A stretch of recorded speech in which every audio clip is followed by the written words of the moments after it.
Last class में हम जे प्रकरण पर चर्चा करे थे। जे प्रकरण में हमने पोषण का टॉपिक कवर किया था, जिसमें हमने पादप किस तरीके से अपना पोषण ग्रहण करते हैं, प्रकाश संश्लेषण की विधि के द्वारा कैसे अपना भोजन का निर्माण करते हैं, उस पर हमने चर्चा की थी। आज हम जंतु जगत में जो पोषण है उनका पाचन किस तरीके से होता है इस पर चर्चा करेंगे।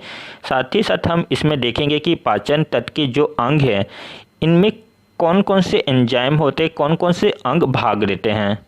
तो आपको पहले तो ये पता होना चाहिए कि पाचन होता क्या है और ये पाचन तंत्र का क्या उपयोग है। तो पाचन तंत्र के द्वारा क्या होता है, पाचन तंत्र के द्वारा किसी जटिल कार्बनिक पदार्थ को सरल कार्बनिक पदार्थ में तोड़ा जाता है। जटिल कार्बनिक पदार्थ को सरल कार्बनिक पदार्थ में तोड़ा जाता है। यहाँ सिंपल सा डेफिनेशन है पाचन का। अब देखते हैं कि पाचन में कौन कौन से अंग भाग लेते हैं। तो यहाँ पर डायग्राम आप देख रहे होंगे, इसको अच्छे से अपने दिमाग में बैठा लीजिए कि अब देखते हैं। तो पाचन की शुरुआत मुंह गुहा से प्रारंभ होती है, फिर ग्रसिका और ग्रसिका नली के द्वारा भोजन जो चबाने और जीभ के द्वारा निगलने के बाद यह ग्रसिका नली के द्वारा आमाशय में आती है, जहाँ पर आमाशय में भोजन कुल 4 घंटे तक रहती है। और यहाँ इस 4 घंटे के द्वारा जो जटिल कार्बनिक पदार्थ है एंजाइम की उपस्थिति में उसको तोड़ा जाता है। अब आमाशय से होते हुए यहाँ छोटी आंत में आती है, जहाँ पर भोजन का सर्वाधिक पाचन इस छोटी आंत में होता है। फिर छोटी आंत से होते हुए यहाँ बड़ी आंत में जाती है और बड़ी आंत से के पश्चात जितना भी अवशिष्ट पदार्थ होता है उसे गुदा द्वार या बाह्य द्वार के द्वारा बाहर निकाल दिया जाता है। तो पाचन तंत्र में कौन कौन से अंग भाग लिए, एक मुख गुहा के बाद ग्रसिका, तीसरा में ग्रास नली या ग्रसिका नली, आमाशय, छोटी आंत और बड़ी आंत। तो यहाँ पर आपको ये दिख रहा होगा यकृत और अग्नाशय। तो यकृत और अग्नाशय का क्या रोल है उसको भी देखेंगे हम लेक्चर में। तो स्टार्ट करते हैं पाचन के डेफिनेशन के साथ। आप ये डायग्राम अच्छे से अपने दिमाग में बैठा लीजिए। पाचन वह प्रक्रिया है जिसके द्वारा जटिल कार्बनिक पदार्थ को जे उत्प्रेरक की उपस्थिति में सरल कार्बनिक पदार्थ में तोड़ा जाता है। अर्थात किसी बड़े पदार्थ को छोटे छोटे पदार्थों की कणों में तोड़ना, बड़े कार्बनिक पदार्थ को छोटे कार्बनिक पदार्थ में तोड़ना ही पाचन कहलाता है। पाचन के 2 प्रमुख अंग हैं, पहला आहार नाल और दूसरा पाचन ग्रंथि। तो पाचन की प्रक्रिया का जो क्रम है उसको एक बार फिर से देख लेते हैं हम। पाचन की प्रक्रिया का जो क्रम है, मुख गुहा से होते हुए ग्रसिका, फिर ग्रसिका नली, आमाशय, छोटी आंत और बड़ी आंत। पहले मुख गुहा में जाएगा, मुख गुहा के बाद ग्रसिका में जाएगा, ग्रसिका नली में जाएगा, आमाशय, छोटी आंत और बड़ी आंत। बाद में गुहा द्वार के द्वारा जितना भी अवशिष्ट पदार्थ है उनको बाहर निकाल दिया जाएगा। ये आपको एक क्रम याद रखना है। एग्जाम में 2 से 3 बार ये क्वेश्चन आए हुए हैं इनके क्रम जमाने से। अब मुख गुहा पर चर्चा करते हैं। तो मुख गुहा का क्या कार्य है, मानव सहित सभी उच्च जीव जंतु में भोजन का अंतःग्रहण मुख के द्वारा होता है। मुख में एक तरल जीभ जो कि पीछे से जुड़ी होती है, मुख में एक तरल जीभ जो कि पीछे से जुड़ी और आगे से स्वतंत्र होती है। ये लाइन आप अच्छे से याद रखिए कि हमारे शरीर में ये क्वेश्चन, इससे आप ये मत सोचिए कि ये बड़ा सिंपल सा है, ये तो सबको पता ही रहता है कि जीभ आगे से स्वतंत्र रहती है और पीछे से किसी अंग से जुड़ी रहती है। ये भ्रम में मत रहिए, क्योंकि एग्ज़ाम में 4 ऑप्शन आएंगे और उसमें काफ़ी ज़्यादा हमें कन्फ्यूजन होगा। तो आपको आंसर लेना है कि जीभ हमारे शरीर का ऐसा अंग है जो कि एक तरीके से तो स्वतंत्र होता है, लेकिन दूसरी तरह से खसा हुआ रहता है। यह मुख गुहा ऊपर और नीचे होठों से घिरा होता है, जो कि बंद व खुल सकता है। भोजन सर्वप्रथम मुख गुहा में प्रवेश करता है, जिसे दांत की सहायता से भोजन को दांत की सहायता से चबाया, दबाया व कुतरा जाता है। चबाया, दबाया व कुतरा जाता है। इसके लिए पानी की आवश्यकता होती है। चबाने, दबाने व कुतरने के लिए पानी की आवश्यकता होती है, जो कि जीभ लाल के रूप में प्रदान करती है। जीभ लाल के रूप में प्रदान करती है। अब दांत पर चर्चा कर लेते हैं कि दांत, तो मनुष्य में जो दूध के जो दांत होते हैं उनकी संख्या 20 है। मानव शरीर में दूध के दांतों की संख्या 20 है, और यहाँ दूध की दांतों की संख्या एक ही बार आते हैं। टूटने के बाद ये वयस्क हो जाते हैं, और वयस्क मनुष्यों में दांतों की संख्या 32 है। दूध के दांत 20 और वयस्क मनुष्य में दांतों की संख्या 32 है। दांतों के अध्ययन को ओडोंटोलॉजी कहा जाता है। ओडोंटोलॉजी दांतों के अध्ययन को कहा जाता है। दांत मुख्यतः कैल्शियम और फास्फोरस के बने होते हैं, जो से डेटाइन का बना होता है, जिसे डेटाइन कहा जाता है। दांत में मुख्यतः कैल्शियम और फास्फोरस हो गए, और इस मिश्रण को डेटाइन कहा जाता है। हमारे शरीर में कैल्शियम और फास्फोरस कैल्शियम फास्फेट के रूप में विद्यमान रहते हैं। आपको ये याद रखना है कि किस रूप में होते हैं, कैल्शियम फास्फेट के रूप में रहते हैं। दांतों की जो विकृति होती है, जो दांतों में जो विकृति उत्पन्न होती है, वहाँ मुख्यतः किसके कारण होती है, तो वहाँ फ्लोरीन के कारण होती है। दांतों में विकृति का मुख्य कारण फ्लोरीन है। फ्लोरीन का परमाणु क्रमांक 9 है, जिसे F से डिनोट किया जाता है। F, जिसका परमाणु क्रमांक 9 है। यह सर्वाधिक ऋणात्मक तत्व है, और यहाँ इसका ऑक्सीकरण संख्या, फ्लोरीन का ऑक्सीकरण संख्या सदैव -1 रहता है। मनुष्य में 4 प्रकार के मुख्यतः दांत होते हैं। इंसीजर, केनाइन, इंसीजर को किंटंक बोला जाता है। केनाइन को रंध्रक बोला जाता है। प्रीमोरल, जिसे अग्रचालवक और मोरल चालवक। तो एक वयस्क मनुष्य में इनकी संख्या कितनी होती है, और इन दांतों का, इंसीजर, केनाइन, प्रीमोरल और मोरल, इन दांतों का क्या क्या अलग काम है, इसको देखते हैं।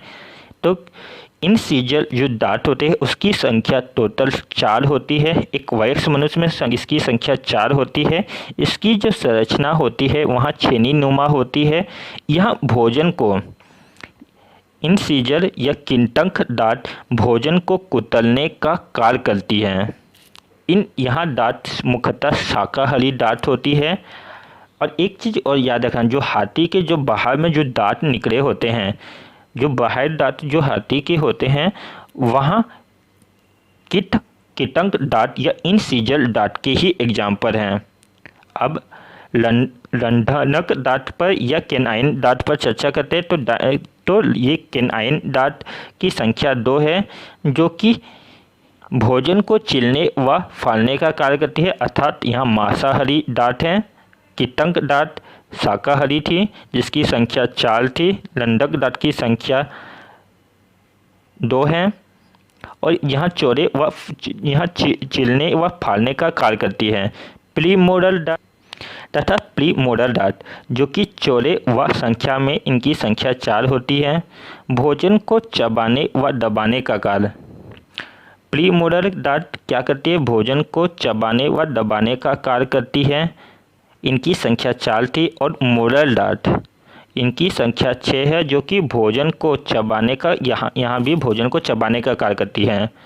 किंटंक दांत कुतरने का कार्य करती है। किंटंक दांत भोजन को कुतरने का कार्य कर रही थी। रंध्रक दांत चिलने फाड़ने का कार्य करी थी। प्रीमोलर दांत भोजन को चबाने का कार्य करी थी और मोलर दांत भी चबाने का कार्य करती हैं। दांत का इनेमल, जो दांत का जो इनेमल होता है शरीर का सबसे कठोर भाग होता है। अधिकतर भाग डेंटाइन का बना होता है। दांत का अधिकतर भाग डेंटाइन का बना होता है और इसमें सबसे मजबूत भाग इनेमल होता है। और यहाँ इनेमल जो दांत होता है शरीर का, वहाँ पूरे शरीर का ही सबसे मजबूत व सबसे कठोर भाग है। हाथी का जो बाहर निकला हुआ दांत होता है वहाँ कीटक दांत है, मैंने ऑलरेडी बता दिया है। अब बच्चों में जो और बड़ों वयस्क में जो इंसीजर, कैनाइन, प्रीमोलर और मोलर जो है दांत हैं उनकी संख्या देखते हैं। तो ये ऊपर में है, वहाँ ऊपर की दांतों की संख्या और इसको मल्टीप्लाई आप 2 करोगे तो एग्जैक्ट नंबर मिलेगा। तो जो बच्चों के जो दांत होते हैं उनकी संख्या 20 होती है, जिसे दूध की दांत कहा जाता है। तो उसमें इंसीजर की संख्या 2 होती है, कैनाइन दांत की संख्या 1 होती है।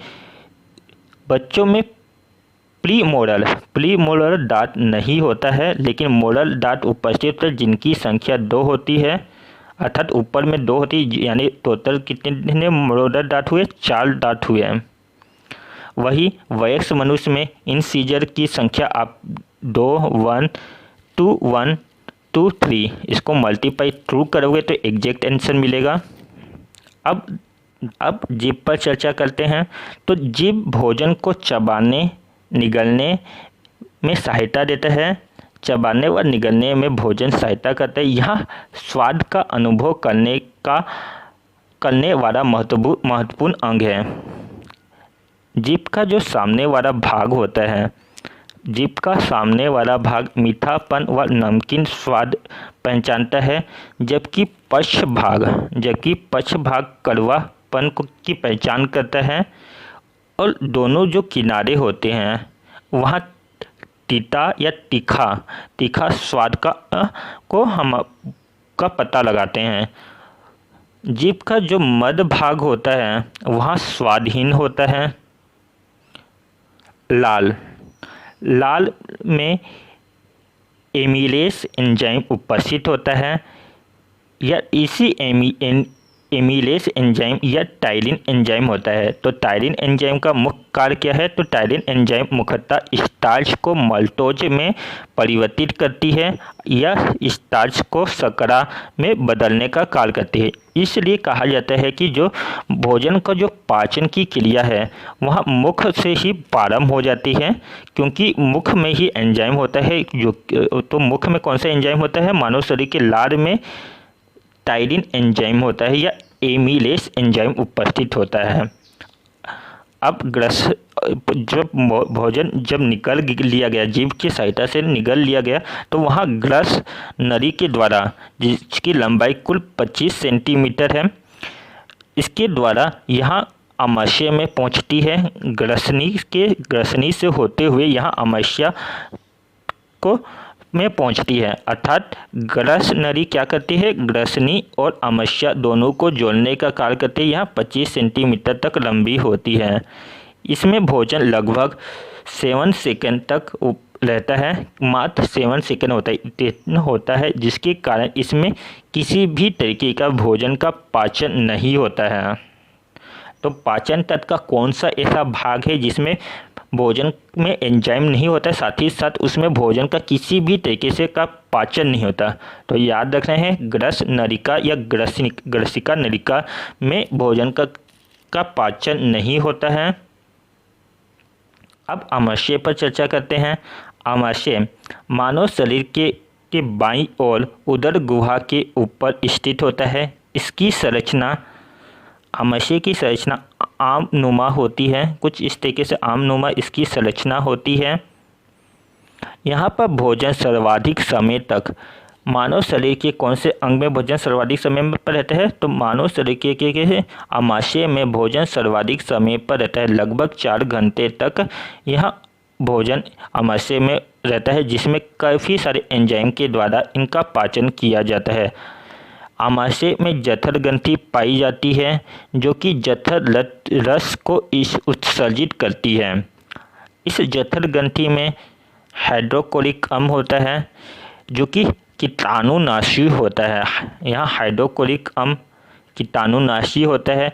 जब हाइड्रोक्लोरिक अम्ल की सांद्रता शरीर में बढ़ती है, जब हाइड्रोक्लोरिक अम्ल की सांद्रता शरीर में बढ़ती है तो हमारे शरीर में एसिडिटी उत्पन्न होती है।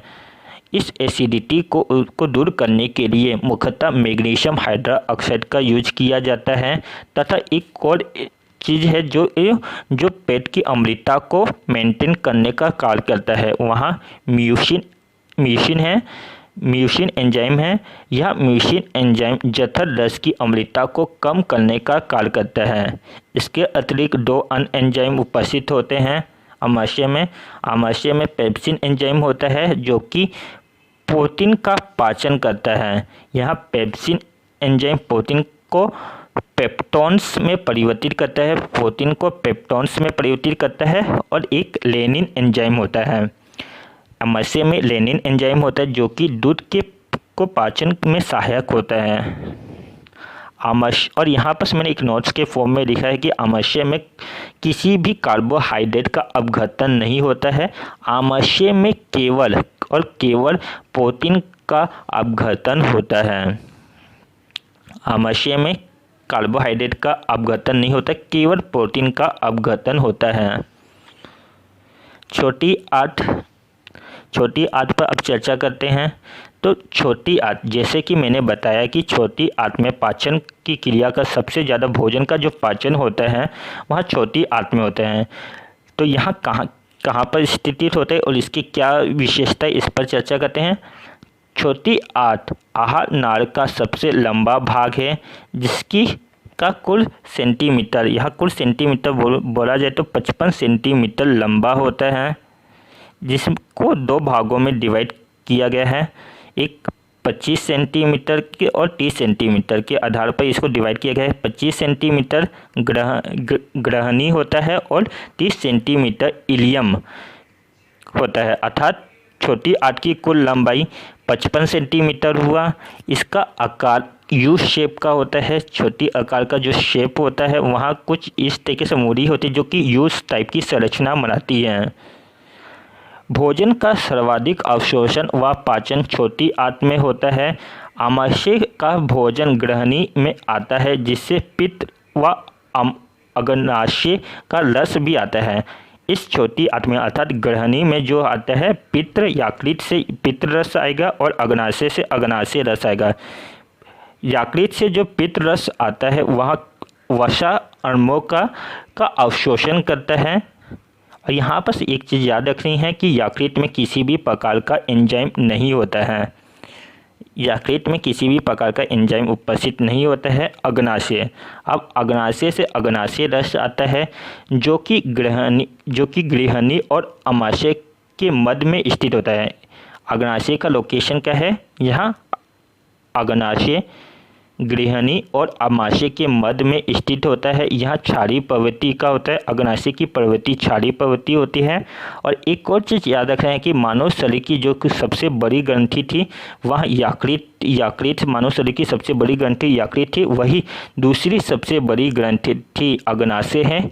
और अग्नाशय सबसे बड़ी मिश्रित ग्रंथि है। अब यहाँ पर ग्रंथि हम आगे क्लास में 3 ग्रंथि पढ़ेंगे, अंतःस्रावी ग्रंथि, बाह्य स्रावी ग्रंथि और मिश्रित ग्रंथि।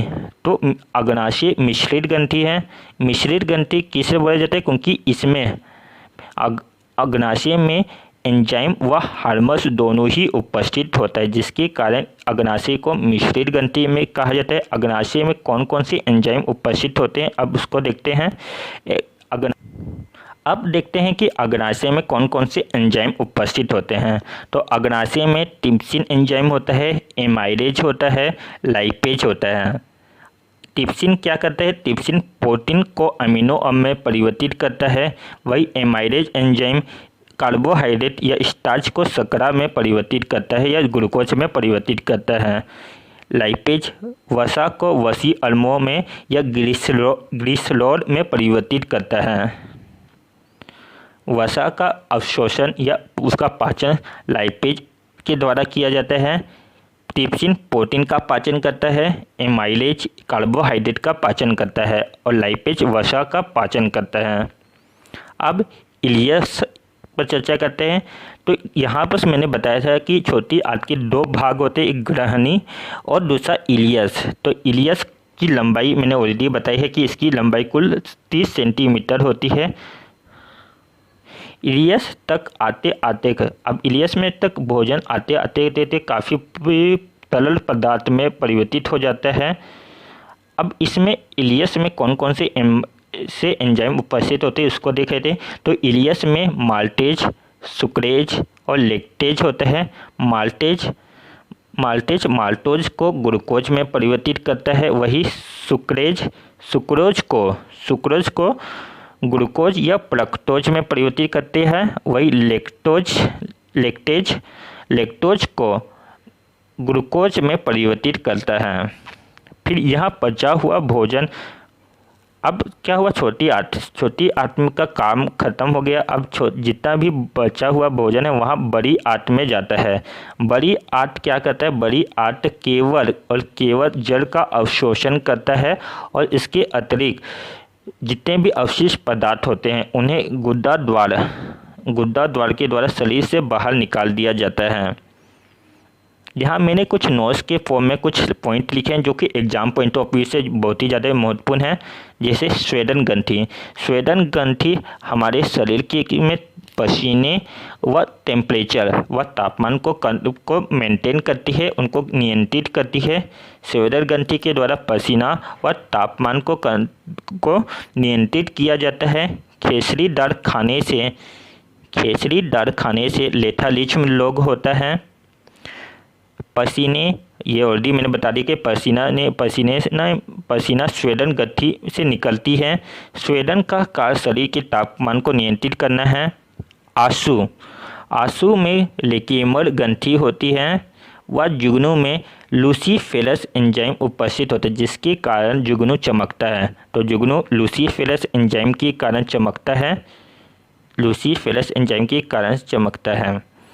सबसे बड़ी ग्रंथि, मानव शरीर की सबसे बड़ी ग्रंथि यकृत है।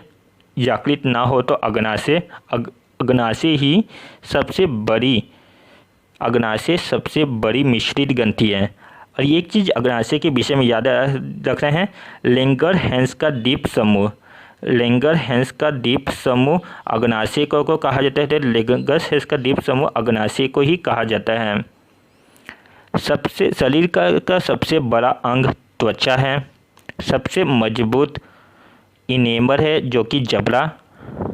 सबसे छोटी ग्रंथि कान की स्टेपिज, सबसे छोटी ग्रंथि कान की स्टेपिज ग्रंथि होती है।